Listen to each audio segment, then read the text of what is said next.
Queridos amigos, sejam bem-vindos ao canal Videira Espírita. Meu nome é Cristina Brito e este é o programa Projeto 15 Minutos, o Evangelho segundo o Espiritismo. Aqui estudamos a terceira obra básica da doutrina espírita, o Evangelho segundo o Espiritismo. Antes de começarmos, pedimos aos companheiros que possam se inscrever no canal, acionar o sininho, compartilhar, comentar. Sempre agradecemos a ajuda dos companheiros. Estamos no nosso capítulo 24. Não coloqueis a candeia embaixo do alqueire. Já vimos candeia, lamparina, não é? E alqueire é uma espécie de um vaso, de uma vasilha, que era usado para medir cereais secos, né? Chamados secos. E vimos já o item 1 e 2, estamos aqui no item 3. Vamos ver então. O item 3 é uma passagem, são 5 versículos, de Mateus, capítulo 13, no Novo Testamento, versículos de 10 a 15. Temos então: seus discípulos se aproximando disseram-lhe: por que lhes falais em parábolas? Parábolas, uma história com fundo moral. E lhes respondendo disse: porque para vós outros vos foi dado conhecer os mistérios do reino dos céus. Falamos um pouco sobre isso ontem, não é? Da superficialidade de uma lição, quando apenas temos um pouquinho de tempo para falar sobre um assunto complexo. E quando estamos em contato constante com o assunto, podemos nos aprofundar, que era o que acontecia com Jesus e os discípulos. E aí ele diz, Jesus: eu lhes falo por parábolas, porque vendo não veem. O que eles veem, mas não veem? Eles veem a vida, mas não entendem a vida. Não veem, quer dizer, não entendem a vida espiritual, as questões espirituais. Eles veem que a vida se desenrola, mas não veem a vida no seu plano maior. E escutando, não ouvem, nem compreendem. Quer dizer, não adiantava Jesus falar o que fosse realmente, vamos dizer assim, expressão pura da verdade espiritual, porque não seria entendido, exatamente porque a visão do povo era extremamente limitada ao universo do dia a dia materializado, do ambiente da encarnação que estavam a viver. E ele continua, Jesus, dizendo: e a profecia de Isaías se cumprirá neles, quando disse, aí Isaías, profeta, Antigo Testamento, e Jesus vai citar então o profeta: vós escutareis com os vossos ouvidos e não ouvireis, olhareis com os vossos olhos e não vereis, porque o coração desse povo está entorpecido e seus ouvidos tornaram-se surdos e eles fecharam seus olhos de medo que seus olhos não vejam, que seus ouvidos não ouçam, que seu coração não compreenda e que, estando convertidos, eu não os cure. Isto é o profeta dizendo. Então vejamos, quando ele diz a profecia, esse eu não os cure, ele não é ele que está falando, porque como profeta ele é um médium, né? Um médium da espiritualidade superior. Aqui ele fala sobre o Messias, né? Vós escutareis com os vossos ouvidos e não ouvireis, olhareis com os vossos olhos e não vereis. O que eles viam? Viam um homem nascido em Jerusalém, mas que a mãe era de Belém, e viam aquele homem, filho de um carpinteiro, e tinham, até porque, conforme Jesus já havia, por vezes, vamos dizer assim, destacado que os homens do templo, vamos dizer assim, mantinham o povo um tanto ao quanto afastados da profundidade da revelação divina, não é? Das leis de Deus, estavam mais preocupados que os fiéis pagassem o dízimo, que os fiéis dessem as oferendas e que cumprissem os preceitos da lei mosaica, muito mais do que os preceitos do decálogo, da lei de Deus. Nisto vem Jesus, que não tinha absolutamente nada a ver com a lei dos homens e apenas com as leis de Deus, e cria-se um conflito de interesses ali para os homens do templo, os encarregados em encaminhar o povo nas questões religiosas. Então, escutam e não ouvem. Muitas vezes, porque não interessa. E aí depois ele vai dizer por que não interessa. Olhareis com os vossos olhos e não vereis. Muitas vezes não vemos. Qual é o pior cego? O que não quer ver. Porque o coração está entorpecido. E muitas vezes estamos entorpecidos de quê? Esses corações, entorpecidos de quê?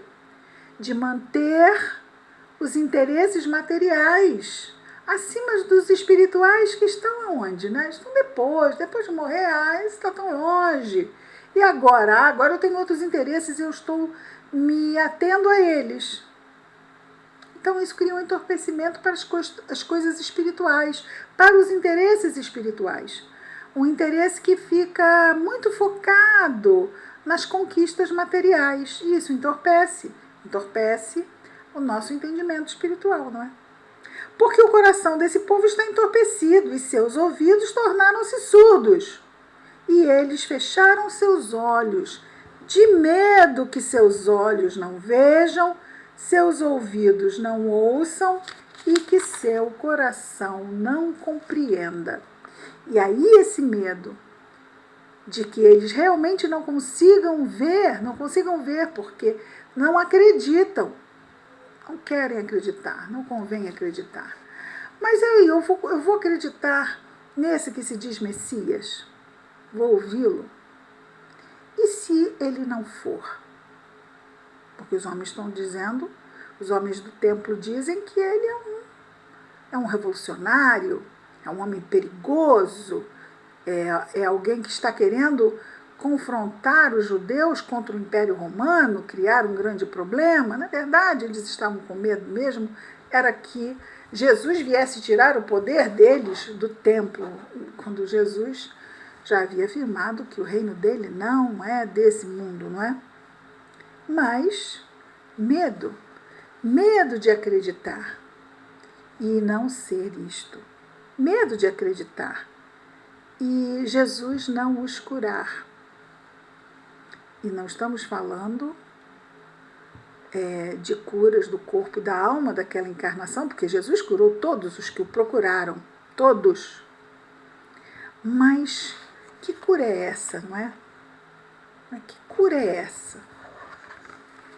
Que poderia ameaçar que seus olhos não vejam, que seus ouvidos não ouçam, que seu coração não compreenda e que, estando convertidos, eu não os cure. Medo de que ele realmente não fosse o Messias, talvez induzidos, como ali no dia do julgamento, em que Pilatos apresenta ao povo e coloca Barrabás, porque ele tinha o direito, por ser período de Páscoa, em libertar um prisioneiro. Então, Pilatos, que não via absolutamente nenhum problema com Jesus, resolve escolher Barrabás para que o povo escolhesse entre aquele que não tinha feito nada e Barrabás, que era um criminoso conhecido. No entanto, os homens do templo, eles se misturaram com a multidão e ficaram envenenando a multidão para que gritassem, soltem Barrabás, matem Jesus. E eles colocaram aquele fogo entre os populares que estavam ali para o julgamento, vamos chamar assim, para aquele momento em que Pilatos depois lava as mãos, não é? Porque, bom, foi o povo que escolheu, eu não me meto mais nisto. Então, soltou Barrabás e mandou crucificar Jesus. Medo, esse medo, filho no caso, não é? Filho da ignorância, filho da cupidez, filho da ganância, filho dos interesses materializados. O medo tem muitas razões de ser, não é? Jesus sabia o que iria acontecer. Ele mesmo falou 3 vezes sobre o que iria sofrer. Ele sabia que no final a escolha que se daria seria aquela, ele seria martirizado. Ele sabia isso desde o início, até porque isto também já havia sido predito lá no Antigo Testamento, que o Cordeiro de Deus, que o Messias seria sacrificado como cordeiro, né? Sacrificado. Porque nós, os seres humanos deste planeta, imperfeitos, temos, e há 2000 anos, tínhamos muito mais, um grande medo, ou talvez melhor dizendo, um grande interesse em manter os ganhos da matéria, em detrimento dos ganhos do espírito. Estou lembrando aqui, não é, dos faraós, que estavam muito interessados na morte, em encher o túmulo da pirâmide de tudo que eles poderiam precisar no outro mundo. Não estamos nem me falando, eles eram politeístas, não acreditavam no Deus único, mas é o ser humano, quanto mais para trás, mais equivocada essa visão espiritual. Não é? Então, é uma visão muito materializada. Nós damos muito interesse, dávamos muito mais interesse ao ter e levar. O que importa é ter aqui, vou chegar lá, vou ter também. Que grande equívoco. E Jesus fala tanto sobre isso. Fala sobre a árvore. Pelos frutos conhecereis a árvore. Conhece-se a árvore pelos frutos. E se damos frutos podres, somos uma árvore como? E por muitas vezes ele levou essa reflexão e essas lições para que os homens pudessem perceber o equívoco. O medo aqui é filho exatamente desse equívoco.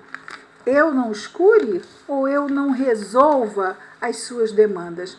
Lembrando aqui que teve um determinado momento em que 2 dos apóstolos, irmãos, João e Tiago, tiveram a mãe de ambos intercedendo junto a Jesus para que os filhos, isso lá, todos os outros apóstolos assistindo, para que os filhos, rogando a Jesus, para que os seus 2 filhos, um se sentasse à direita e outro à esquerda no reino de Deus.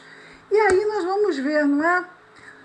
Que ideia se faz, ou se fazia, do mundo espiritual, do reino de Deus. Então, Jesus sentado no trono e os filhos muito importantes. E Jesus diz, aquele que quiser ser o primeiro, seja o que serve. O que serve? E ele ainda diz que ele não poderia se comprometer com isso, porque isso estava uma questão com Deus. E é uma questão com as leis de Deus. Imaginemos Jesus, Espírito puro, onde ele está? Está na esfera mais alta da evolução e é lá neste mundo que ele habita. Ora, então aqueles 2 irmãos apóstolos eram igualmente espíritos puros para poder se sentar ao lado de Jesus nas esferas onde ele habita? Por isso, Jesus diz que era uma questão com o Pai. Por quê? Por causa das leis de Deus. Eles deveriam ter um progresso dentro da lei do progresso que justificasse eles poderem estar lá. Não cabia a ele, não é Jesus que vai determinar o nosso grau de evolução espiritual. Somos nós mesmos, através das escolhas que fazemos, não é? Bem, então, damos por hoje o item 3 como terminado e amanhã estaremos de volta com mais um programa, Projeto 15 Minutos, o Evangelho segundo o Espiritismo. Que Jesus nos abençoe a todos. Muita paz.